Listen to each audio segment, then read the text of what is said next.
Listen, I'm going to tell you something that most people don't want to hear, but I'm going to say it anyway because somebody has to.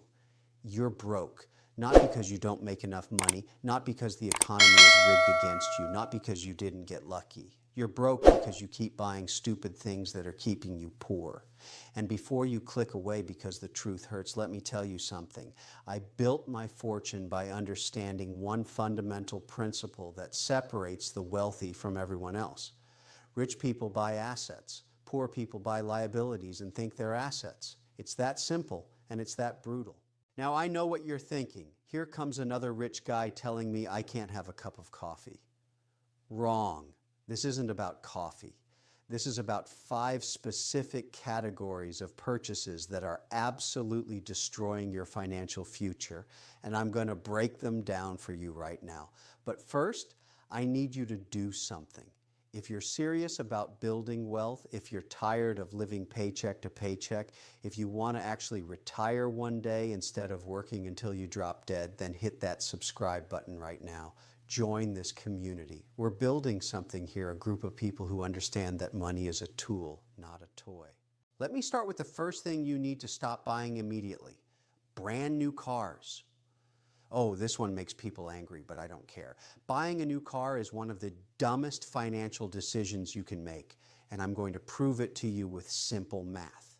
The second you drive that car off the lot, it loses 20 to 30% of its value. Gone. Evaporated. You just lit thousands of dollars on fire for the privilege of having that new car smell. Within the first year, you're down 30%. By year 3, you've lost 50% of what you paid. You're not buying transportation, you're buying depreciation wrapped in sheet metal. But here's what really kills me. People finance these cars. They take out loans at 5, 6, 7% interest to buy something that's losing value faster than ice cream melts in July. You're paying interest on an asset that's depreciating. That's financial suicide. And don't even get me started on the people who lease. Leasing is the absolute worst. You're renting a depreciating asset, which means at the end of the lease, you have nothing, zero equity. You gave the dealership thousands of dollars for the privilege of borrowing their car. Congratulations, you just made the dealership owner rich while you stayed broke. Now, I can already hear the excuses. But Kevin, I need a reliable car. I have kids. I need to get to work. Of course you do. Buy a 3-year-old certified pre-owned car. Let somebody else take the depreciation hit. You get a reliable vehicle, often still under warranty for half the price. That's called being smart with your money. That's what rich people do. We don't care about impressing the neighbors. We care about building wealth. You know what I did when I was building my first company? I drove a beat-up old car that barely ran. Did it hurt my ego? Maybe a little. Did it hurt my bank account? Not at all. And that's the difference. Poor people spend money to look rich. Rich people spend money to get richer. Which one do you want to be? Because you can't be both. The car you drive says nothing about your wealth. The balance in your investment account, that tells the real story. And every dollar you waste on a new car is a dollar that's not growing in the stock market, not earning dividends, not compounding into your future. This is where people make their first critical mistake, and it sets the tone for every other bad financial decision they make. They prioritize looking successful over being successful. And that brings me to the second thing that's keeping you poor, something that's even more insidious because society tells you it's a smart investment. The second thing you need to stop buying is too much house. Now, this is going to upset a lot of people because we've been fed this lie for generations that your home is your biggest asset. Wrong. Your home is your biggest liability. Let me explain something to you. An asset puts money in your pocket. A liability takes money out of your pocket. Your house, the one you live in, takes money out of your pocket every single month. Mortgage payment, property taxes, insurance, maintenance, utilities, landscaping, repairs. It's a money pit, and the bigger the house, the bigger the pit. But Kevin, real estate always goes up in value, does it? Ask the people who bought in 2007 and watched their home values collapse. Ask the people who are underwater on their mortgages right now. Real estate goes up sometimes in some markets if you're lucky, but even when it does go up, you can't access that equity without selling the place you live in or taking out a loan against it, which is just more debt. And let me tell you something about debt. Debt is a tool that makes rich people richer and poor people poor. When you borrow money to buy stocks or build a business, that's good debt because you're leveraging to acquire assets. When you borrow money to buy a bigger house than you need, that's bad debt because you're leveraging to acquire a liability. Here's what kills me. People stretch themselves to buy the biggest house they can possibly afford. The bank approves them for $500,000, so they buy a $500,000 house. That's insane. The bank doesn't care about your financial future. The bank wants you in as much debt as possible because that's how they make money. They're not your financial advisor. They're your creditor. And creditors want you owing them for the next 30 years. That's 30 years of interest payments flowing into their pockets. Do you know how much you actually pay for a $500,000 house with a 30-year mortgage? Try over $800,000 when you factor in the interest. You're paying $300,000 extra just for the privilege of borrowing money. That's not building wealth. That's transferring wealth from your pocket to the bank's pocket. Now here's what you should do instead. Buy half the house the bank says you can afford. If they approve you for $500,000, buy a $250,000 house. I don't care if it's smaller. I don't care if it doesn't have the granite countertops and the walk-in closets. Buy the house you need, not the house you want. Then take all that extra money you're saving every month, the money that would have gone to a bigger mortgage, bigger property taxes, bigger utility bills, and invest it. Put it in the stock market. Build a portfolio. Buy dividend-paying stocks. Let that money work for you instead of working for the bank. This is the secret that wealthy people understand. We live below our means. Warren Buffett, one of the richest men in the world, still lives in the same house he bought decades ago for $31,000. Why?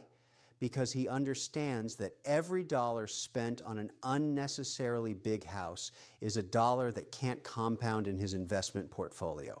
That's opportunity cost. And opportunity cost is the silent killer of wealth. The third thing that's keeping you poor, and this one is going to sting, is eating out all the time. I'm talking about restaurants, takeout, coffee shops, delivery apps. You're hemorrhaging money on food and you don't even realize it. Let me hit you with some numbers. The average American spends over $3,000 a year eating out. $3,000.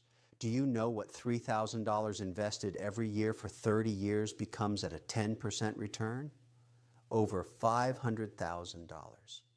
You're trading $500,000 in retirement wealth for convenience and fancy meals you'll forget about in 24 hours. But it's worse than that because most people aren't just spending $3,000, they're spending $5,000, $6,000, $7,000 a year.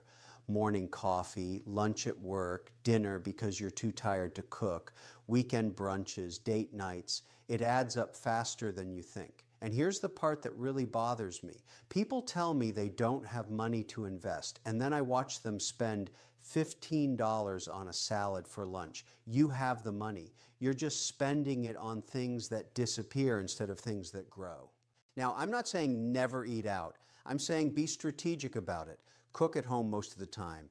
Meal prep on Sundays, pack your lunch, make your coffee at home. These aren't sacrifices, these are smart financial decisions. And when you do eat out, make it special, make it count. Don't waste money on mediocre chain restaurants because you're too lazy to cook. That's not living well.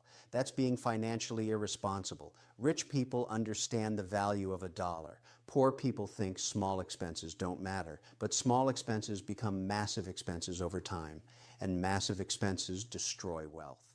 The fourth thing destroying your financial future is clothes and accessories you don't need.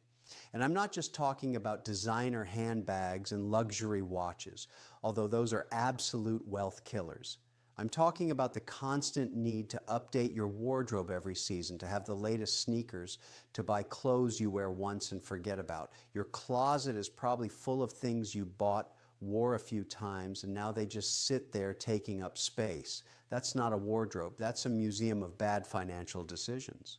Here's the truth about clothes. Nobody cares what you're wearing as much as you think they do. Nobody's keeping track of whether you wore the same shirt twice this week. And the people who are judging you based on your clothes, those aren't people whose opinions should matter to you anyway. You know what impresses me? A fat investment portfolio, a growing net worth, financial independence, not a $1,000 pair of shoes that'll be out of style in 6 months. But this goes deeper than just clothes. This is about the mentality of consumption. We live in a society that tells you buying things will make you happy. New phone every year, new outfit for every occasion. Upgrade, update, replace. It's a trap designed to keep you spending and keep you poor. The fashion industry, the tech industry, they've built their entire business model on making you feel like what you have isn't good enough, and you fall for it every single time. Let me tell you what rich people do. We buy quality items that last. We wear them until they actually wear out. We don't care about trends. We don't care about impressing strangers. A good suit, a good pair of shoes, a reliable watch. Buy once, buy quality, and move on with your life. Your money has better places to be than in some corporation's pocket because they convinced you that you need their product to feel valuable. You don't. Your value has nothing to do with what you wear and everything to do with what you build. Now, the fifth and final thing that's keeping you poor, and this might be the most important one, is subscriptions and memberships you don't use. Gym memberships you never use, streaming services you forget about, apps with monthly fees, premium subscriptions for things you could get for free, magazine subscriptions, software you don't need. It's like a slow leak in your bank account, dripping away $10 here, $15 there, and you don't even notice until you actually sit down and add it all up. I want you to do something right now. Pull out your bank statement. Look at all the recurring charges. How many of them are you actually using? How many are you getting real value from? I guarantee you're paying for at least 3 to 5 things you completely forgot about. Cancel them today, not tomorrow, today. This is free money you're giving away to companies that are betting you're too lazy to cancel. Don't let them win. But here's the bigger issue. These subscriptions represent a mindset. They represent the idea that you need constant entertainment, constant access, constant stimulation. You don't. You need to build wealth. You need to invest in your future. Every dollar going to a subscription service you barely use is a dollar that's not working for you in the market. It's a dollar that's not compounding. It's a dollar that's not building your retirement. And when you're 70 years old and you can't afford to retire, you're going to wish you had canceled that streaming service you watch twice a month. So let me bring this all together for you. Stop buying new cars. Stop buying too much house. Stop eating out all the time. Stop buying clothes you don't need. Stop paying for subscriptions you don't use. These 5 things are the difference between being broke and being wealthy. It's not about your salary. I've seen people making $40,000 a year build serious wealth because they understood these principles. And I've seen people making $200,000 a year living paycheck to paycheck because they refuse to learn the choice is yours. You can keep doing what you're doing and stay exactly where you are, or you can make the hard decisions, cut the waste, and start building real wealth. It's not complicated, it's just uncomfortable. And most people choose comfort over wealth every single time. Don't be most people. Now, if this video opened your eyes, if you're ready to stop making excuses and start making money, I need you to take action right now. Smash that like button. Tell the algorithm that this content matters. Leave a comment below and tell me which of these 5 things you're guilty of. Be honest. We're all learning here. And if you haven't subscribed yet, what are you waiting for? Hit that subscribe button. But don't stop there. Become a member of this channel. When you become a member, You're investing in financial education. You're joining a community of people who are serious about wealth building. We're going to keep bringing you the truth, the strategies, the no-nonsense advice that actually works. Money doesn't care about your feelings. It doesn't care about your excuses. It only cares about the decisions you make. So make better decisions. Stop buying stupid things. Start building wealth. That's how you win. That's how you get rich. Now get out there and make it happen.